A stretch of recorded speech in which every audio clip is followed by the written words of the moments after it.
Okay, magandang araw mga bossing. So meron tayo dito L200. So nagpalit kami dito ng spark plug at valve cover gasket kasi may leak at mga oil seal. So dito mga bossing, may tips ko lang sa inyo.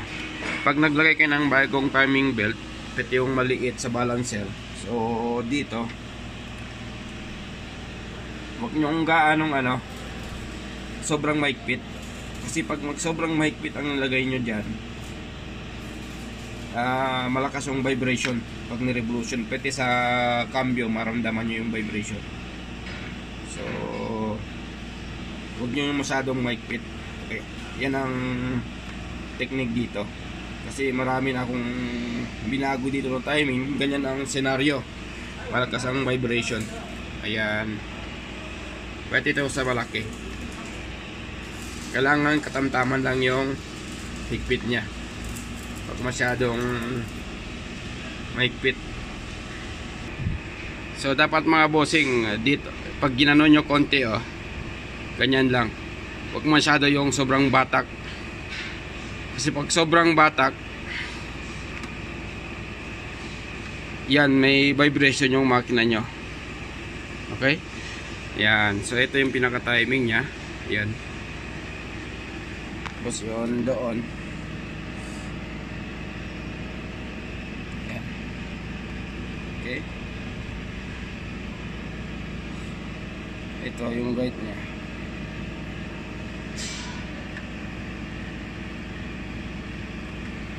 Yan.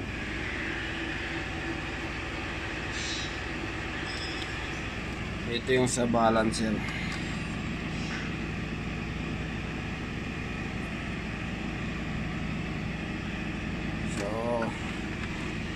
Naikot natin konti. So ito yung final na mga loads, mga bossing. Yan yung timing nya. Yan, agad ng ilaw. Yan,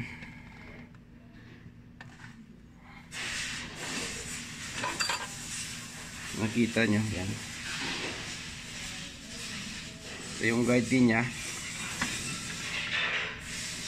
Punta dito. So sa balancer ito. Okay, meron din ito sa loob. Ayan. Yan. So ganito lang, kalambot konti. Huwag masyadong batak na batak.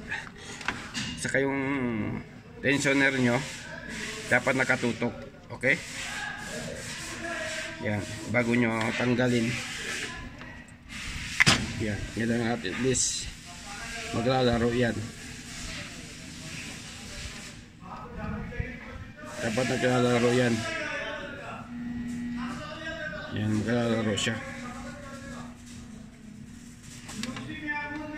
Yan, thank you mga bossing. Yan.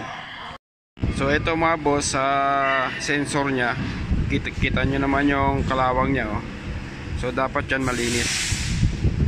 Linisan nyo.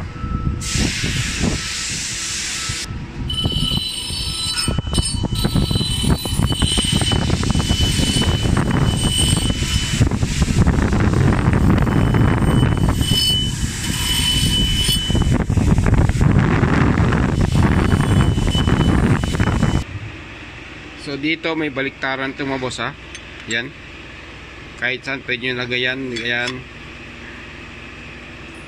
So may timing din ito mga boss, may marking din ito.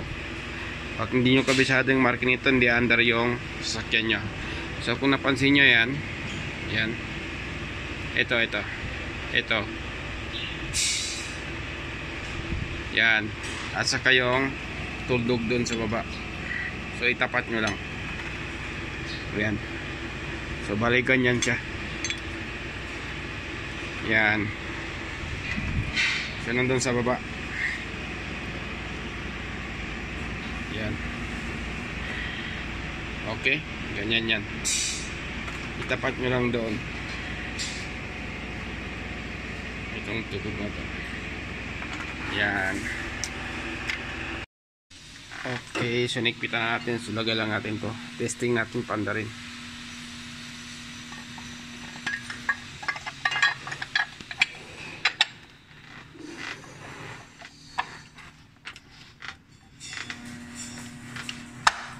Ayan. Okay, so bukating panda. So temporary lang natin ilagay ito para ma-check natin yung under.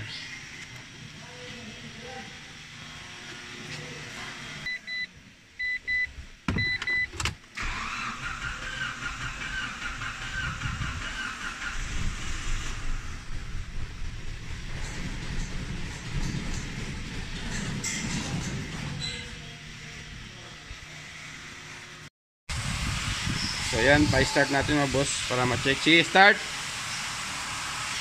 Tingnan natin yung timing.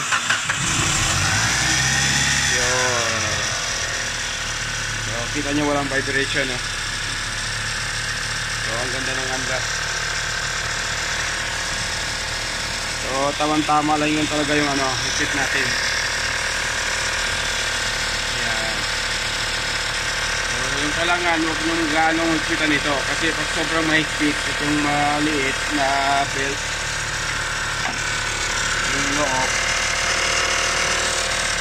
So magpapahigpit yan pag sobrang mahigpit. Ang ganda ng under.